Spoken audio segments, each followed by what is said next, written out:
Hey guys, how's it going?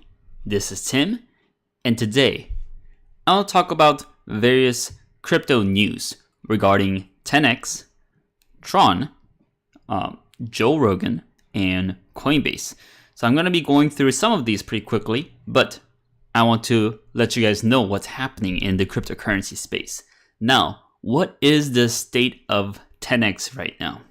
Now, this is simply my opinion, and from what I gather from the facts and news out there, this is simply me stating the facts. Well, fact mixed with opinions, so take it with a grain of salt. But the fact is that TenX is shipping out cards right now. They made a short video about kind of all the jokes around saying when card, when moon, and people always complaining, and now finally they have the cards out. But I believe the cards are only available for Singapore residents, so which is a bummer for a lot of the global community out there.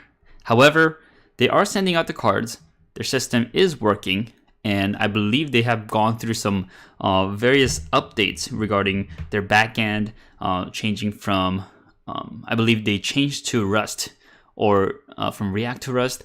I'm not really sure about the programming language, but they have definitely boosted their backend system, or strengthened it, not boosted it, and regarding cards, they are out, and I believe they are working right now.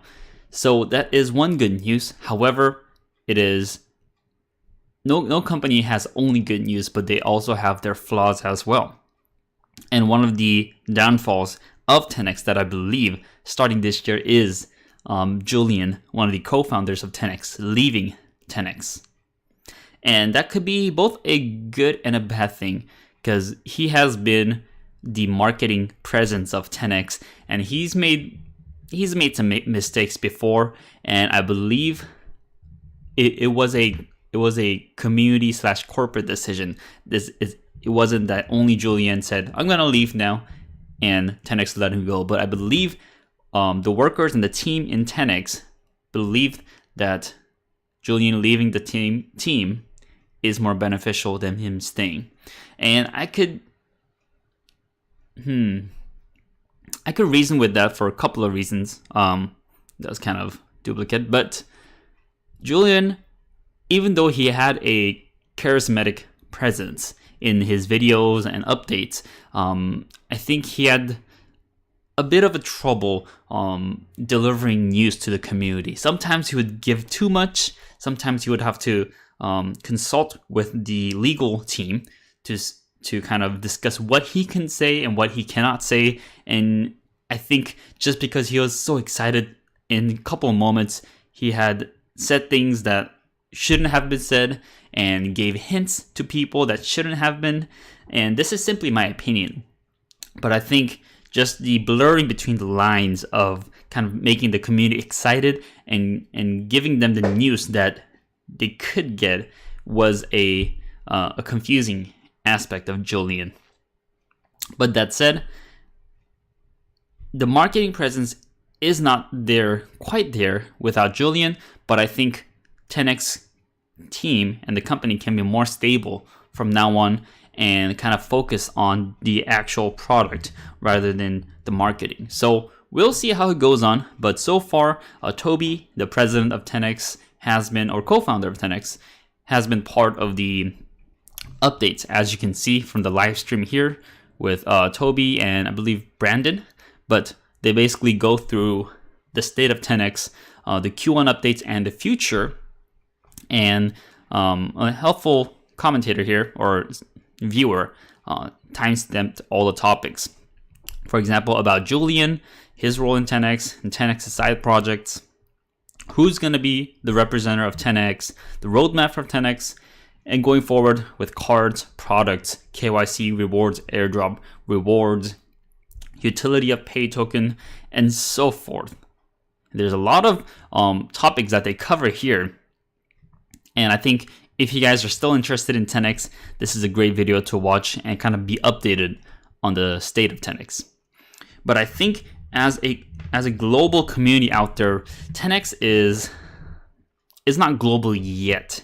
And this is simply my opinion, but because the cards are only available in Singapore and the wallet itself is not really useful to me and to the global audience out there. So I think people living in Singapore will find this project very useful to them, but until they spread out globally, I think this still is a starting project and they're kind of recuperating from Julian's loss, but also kind of trying to build a solid foundation to branch out. So I'll still be covering more news on TenX, and yeah, I'll leave it at that. Now going forward, Tron, I haven't talked about Tron before, or at least if I did, I believe I spoke ill about them. And I still don't know 100% about Tron. I haven't done much research about them, but I'm simply covering the news that Tron is putting out. And sometimes I believe cryptocurrency can be more focused on the marketing aspect, and that can gain traction for the community and the people out there. Now, if the marketing side is really well, and if the technical side isn't the most brilliant but still works, I think that could give some opportunities to people, whether trading or whether long-term holding, whatever that might be. So I'm personally not invested in Tron, but I just want to let you guys know what is happening around these cryptocurrencies. I'm definitely covering more cryptocurrencies out there and seeing these marketing presence and decide for yourself if those are opportunities to take. But with Tron, they're expected to launch the Bittorrent live streaming feature in 2019. So their partnership with Bittorrent, or I believe Tron bought a part of Bittorrent, and kind of starting out into the mainstream, these internet features, I think will be a good thing for Tron. Even though Bittorrent is not the most popular feature program out there, but I think people still know what Bittorrent is, or at least the older generation, and I think this will gain traction for them. Also, they're proud to unveil the Bittorrent Speed. This is a blockchain-based application, and they aim to strengthen the Bittorrent protocol and deliver more features, inspire innovation across the industry. This is going to be available on Q2 2019. So I'm excited to see what Tron does with Bittorrent, and it's definitely a change up for a lot of these cryptocurrencies, because not a lot of them try to make it mainstream. For example, like Bitcoin and Litecoin, or not Litecoin, but Bitcoin just tries to develop within itself and kind of gain traction from its core fundamentals. But cryptocurrencies like Tron definitely tries to go mainstream by using these features and connecting these mainstream programs to the cryptocurrencies. I believe Litecoin is kind of doing that too, especially with their UFC partnership, and just getting it out to the people, letting people know that they exist and that you could be your own bank. I think that's a pretty neat feature. Also, moving on, Joe Rogan Experience podcast. This is one of the most popular podcasts out there, as he's an intellectual. I believe he's also also called a dark web intellectual, along with Jordan Peterson. And actually, Jordan Peterson is going to be on the Joe Rogan podcast. And also, there's an interesting character here called Andrew Yang, a 2020 US presidential candidate and entrepreneur.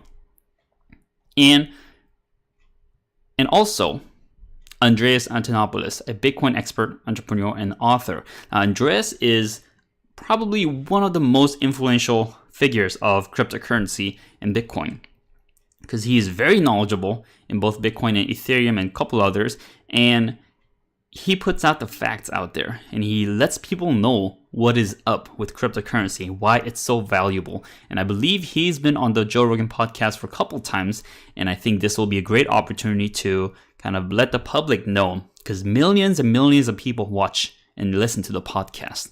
Also, this guy, Andrew Yang, I believe he's a big proponent for cryptocurrency. So it's going to be nice to have those combinations of characters out there, kind of letting the public know that cryptocurrency is still valuable for its core fundamentals. And lastly, just a quick news about Coinbase is that they're now allowing PayPal withdrawals for UK, for the British people out there. So even though not a lot of people like PayPal because they do restrict based on the amount of information you give them, but for people that use PayPal frequently, I think this will be a good news that if they are both using PayPal and Coinbase, they'll be able to exchange between the two in a easy manner. And cryptocurrency is not dead, people, community, and you guys out there. Cryptocurrency is not dead. It's only beginning. Actually, it's not beginning, but it's gaining traction over time. And I believe we have seen the beginning of cryptocurrency. We have seen just a taste of that bull market, just a taste of that craze. But I believe cryptocurrency still is not mainstream yet. And until we get to that point, I believe there's still tons of opportunity out there to benefit from cryptocurrency and just having a secure bank by yourself without relying on a third party. So I'll leave you guys at that. If you guys like this kind of content, like this video, comment below, and smash the subscribe button. Also, if you guys want to support the channel, check out the links below, and I'll really appreciate that. And as always, I'll bring you guys more deals on Daily Deals with Tim.